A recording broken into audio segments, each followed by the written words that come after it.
Hello everyone, it's Jared Robinson, the PE Geek here, and welcome back to episode 56 of the PE Geek Podcast. Now, a few episodes ago, we explored just how teachers can utilize automation in the form of apps and websites and different services and so on to try and automate some of the day-to-day tasks that we do in the classroom. Now, since we've published that episode, we've had a number of emails from people who've just made tiny little changes on things that they do regularly, and it's absolutely given them back time. Things add up, and I absolutely recommend you go and check out that episode if you haven't done so yet.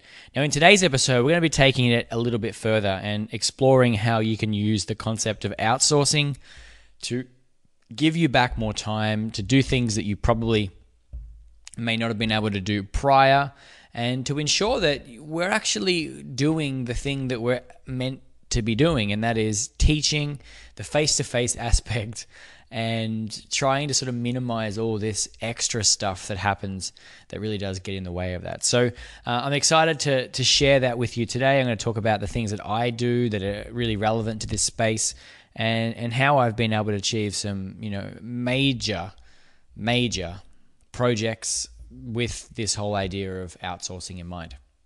Now, over the years, I've read a number of blog posts and spoken with a number of teachers who criticize the whole idea of outsourcing. And they sort of condemn people that do it. And, there's a number of big schools that go down this path of outsourcing, major units or major activities because they maybe don't have the resources or the expertise or whatever it may be. And here I am. This is my opinion. I'm going to tell you right now that that's complete nonsense. For anyone to critique someone because they've outsourced instruction or whatever it may be to another source is absolutely absurd. And the reason I say that, and there's no debating this, this is fact, complete rock solid fact, that there's no room for discussion in this sort of equation. And that is, you're not meant to be a world expert in everything that you teach. And what I mean by that is, the reason why people go down this path of outsourcing or finding different ways to bring in experts into their classroom is because that they don't have the skills in every single area that we're trying to teach. Now, I'll give you an example. I absolutely cannot at all teach yoga. But that shouldn't prevent me, and my skills shouldn't prevent my students from being able to experience it. So because of something like outsourcing and bringing in talent or experts from outside into my classroom, that really does make it possible for my students to have a better experience. And, that means that they could participate in yoga. Now, this concept seems to be sort of really disrespected amongst the experts and people who think that you need to be the person in your class who's delivering the content in every possible area. And I'm just going to call that's absolute nonsense. And you cannot possibly be an expert in everything. It isn't possible. And pretending to do so is a complete disservice to your students and to yourself. And don't get me wrong, I'm not saying that you shouldn't learn new skills and that you shouldn't try and improve. It's really not what I'm trying to get across here. But I am really trying to get across that you are not an expert in everything. And at some point, you're better off finding and bringing in and tapping into the expertise that exists in this amazing planet. And technology can play a huge role in that. So the very first way that you can outsource is to tap into people who exist in your area, in your faculty or wherever it may be, and have them teach a lesson for you. Now, I think there's a real big problem in schools where in the past, everything was sort of treated like a silo, where every teacher had their own class, and there was very little communication between staff and sharing of resources and so on. So, I say break those walls down if you haven't already. Ask a teacher at your school who has a speciality in a different area to you to, share some ideas or share some resources, or record them teaching the thing that you don't know so well, and then sort of present that to your class. So the first thing you should do is look into the skill sets that are existing in your area and see how you can leverage those. Now, a great example of this would be a teacher at my school where I taught was like sort of world class in the outdoor education space. Really high quality, really impressive with his knowledge and skills and ability. And we did exactly that. I recorded him explaining something that I just really would have struggled to explain, and I'm not afraid to admit it. I mean, it was outside of my skill area. I probably would have really mucked it up if I attempted to, and we got a much better result because I was more than happy to admit that it's not my speciality and got someone who could do that. Now, you could take this to the next level, and sure, you've got your staff and you can tap into them and bring in some skills, but let's say you're connected to the internet now and you've got this amazing social networks and you've built up all these connections of people across the planet. Well, all of those people are going to have different skills and abilities too, and you can do the same thing just on a bigger scale. So there's been some really good stories throughout the social media world of teachers who have actually done that. They have taught a class for a peer across the other side of the planet. And the net result of this is that the students actually get a better result or a better outcome.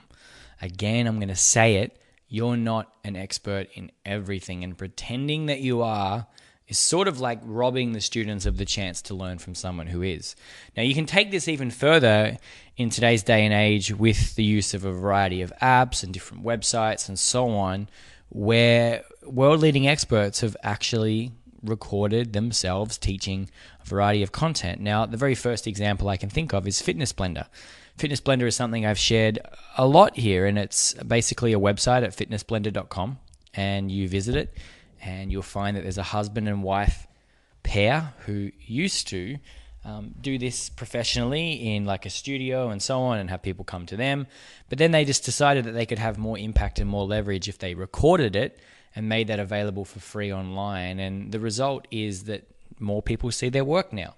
But for me, as a teacher who has a skill set of a generalist across so many different things, I can get access to someone who knows a lot more than me in, say, the areas of Pilates. So I visit fitnessblender.com, click Pilates, sort through the workouts and find what I might need or what I would like to expose my students to do, and then hit play. And what's going to happen is there's going to be someone who knows way more than I ever will producing and running through the session, and I get completely freed up to do sort of one-on-one assistance, help students, even model the activity and sort of join in with them. So just the act of outsourcing that instruction of a complex fitness activity such as Pilates makes it really possible for me to get a better result for the students. Now, Fitness Blender, that's just one example. I mean, you look no further than something like Peloton Cycle, which is an amazing iPad application that is like a virtual spin class. And the cool part about it is once you've got the app, you can see a list of the actual live training sessions that are about to take place. And all you need to do is you wait until the session starts, and it's actually happening live broadcast. And you then just sit on your exercise bike and you follow along, and you've got yourself a trainer who's somewhere in the world who's being live streamed to the people with the app so that everyone can participate in this spin class without actually having to have an expert on hand or go to a gym or whatever it may be. So if you can imagine a class scenario where you've got a couple of exercise bikes and you could sit there and pretend to run it yourself like you are an expert in everything. I'm just going to say it again, you're not. You could use something like Peloton Cycle and bring in the expert who will be able to take the students on this incredible journey. And this just continues. I mean, if you wanted to teach yoga, then you could attempt to do it yourself, or you could find an expert who does. And the app would be Yoga Studio. And very simply, you would have this professional person running through this amazing content and again, freeing you up to do the thing that you do best, which isn't delivering the yoga, because let's face it, it's pretty difficult to teach. The thing that you do best is supporting students, asking questions, motivating them. They're things that you should be doing, And the other part, which is the instruction, we can give to someone who knows more than us. So I think it's actually in our best interest and our students' best interest to look for opportunities to outsource the physical teaching of quite a few of these different types of activities. I mean, I've just given you a few examples here, but they definitely apply to other areas. I mean, if you want phys ed games, for example, then go to physedgames.net. There's so much information out there. There's so many people who that's their speciality. They are experts in that. Tap into them and bring them into your class so that you can be freed up to do the things that are way more valuable. Now, last year during the PE Geek World Survey, I asked a question that revolved around the biggest issues and sort of areas that impact on your ability to teach and so forth. And it's no surprise that one of the most common issues that teachers face impacting them is time, and for that matter, a lack of time to do their job. Now, if I was to ask most teachers, I think this would absolutely be the case. We really time poor. People find it difficult to actually get through all of the tasks that they've been given.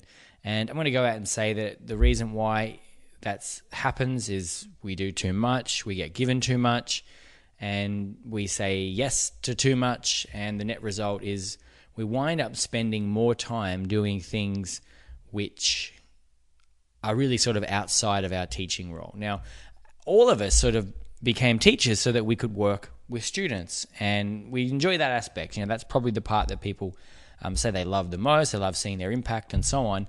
But as time goes on, we realize that we start to do more things, and more of this stuff creeps into our job, and the only place to put it is in our free time, which might be your planning time, your own personal time. And as a result, we end up getting busier and busier. And this tends to fall in with any sort of progression in our career. There's the expectation that you will do more work, but unfortunately, we have a very fixed capacity. You've got so many hours per week. That's it. Any additional stuff that you need to do, you've got to cram it into that time. And the thing that actually suffers is your own life. That gets thrown out of the way for some of these really mundane things that we do. And, I know it. I've been in this situation. I've had to do those mundane things before, and I look at it and think, this is absolutely the furthest remove from what I actually am good at, and it's impacting me from being able to do that.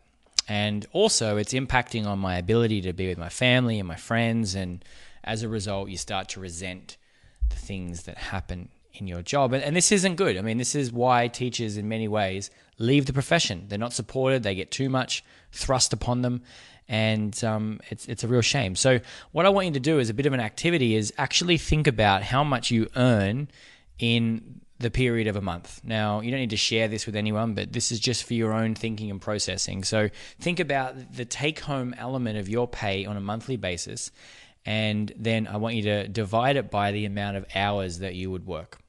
Now, you don't just work from 9 till 3 when the school is there. Think about the preparation that goes into it, that's in your personal time, all the other stuff. Add that up too. Any sort of extracurricular things that you do that, are just part of your job and you have to do it, add them up. Now, what I want you to do is to take your take-home pay and divide it by how many hours worked. And what you're going to get is your effective hourly rate.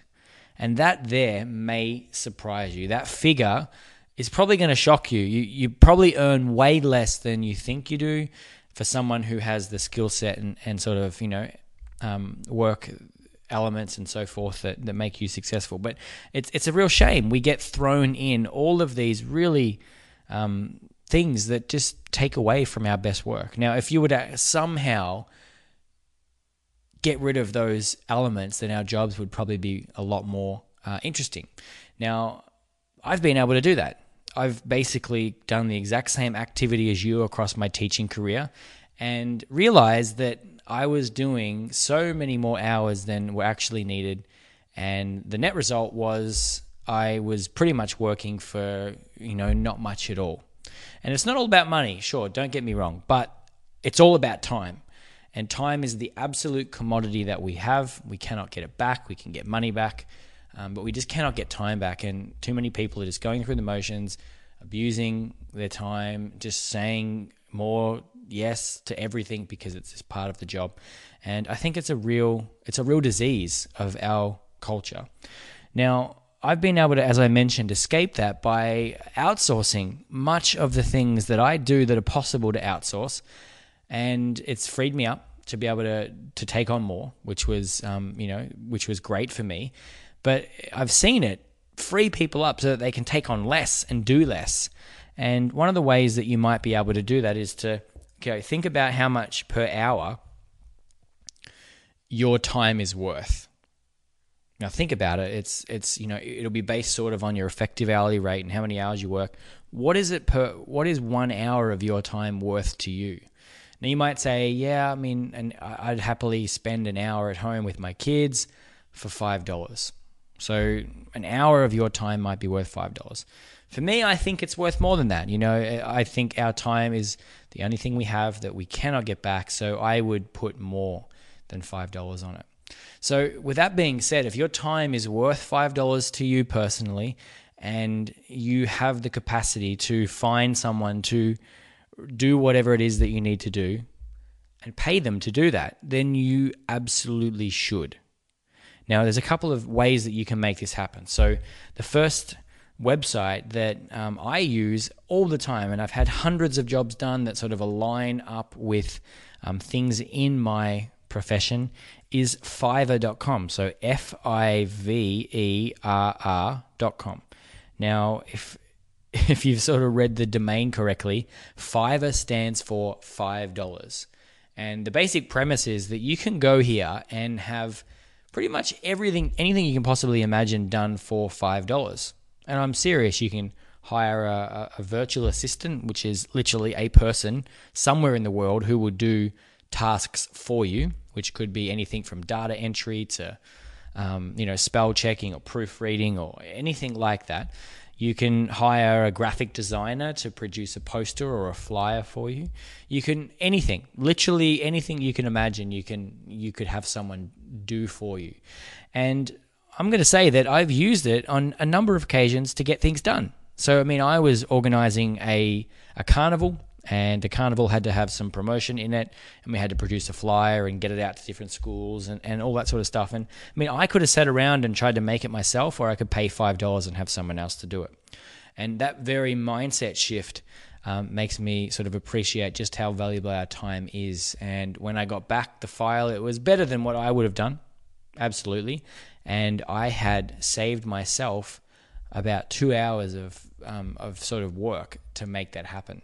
Now, you could do the same thing for so many different areas of your job. Have a look at it and think, break your day up into tasks, the things that you have to do that are only sort of possible by you, and the things that are possible by mainly staff in your school, and then the things are possible by anyone, so that no matter who got that task, it could be done.